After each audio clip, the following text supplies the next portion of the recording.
I wish I could answer the question of whether Christians are obligated to obey the Ten Commandments with a simple yes or no. I could answer either way and be right both ways, but it would have to be within a certain grid. If you think of the Ten Commandments as the apex of the Old Covenant, the Mosaic Covenant, then I'd want to say Christians are not under the Old Covenant. In that sense, they're not obligated to obey the Ten Commandments seen as part of the Mosaic Covenant. We're under the New Covenant. But that actually raises the question, what is the relationship between the Old Covenant and the New Covenant? And clearly there are lines of continuity between the two.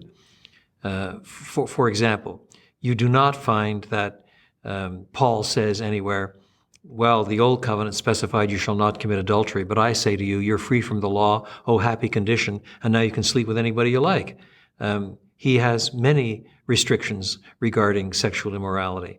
And thus there are commonalities of restraint, of warning, of threat, in fact, probing deeper analyses of the nature of sin under the New Covenant that align with the Old.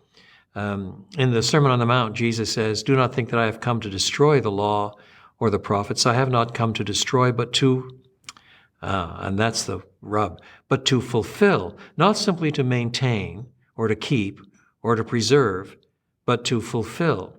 So insofar as Christians are obligated to obey the New Covenant, and the New Covenant is the fulfillment of the Ten Commandments, amongst other things, then insofar as we are obeying their proper fulfillment under the terms of the New Covenant, in one sense we are obeying the Ten Commandments. Now, if you want to get down to the nitty-gritty, then of course you're supposed to honor your father and your mother, and of course you're supposed to avoid covetousness, and so on and so on. In one fashion or another, you could show kinds of continuity from the Old Covenant Ten Commandments to what is morally mandated by Christ Jesus.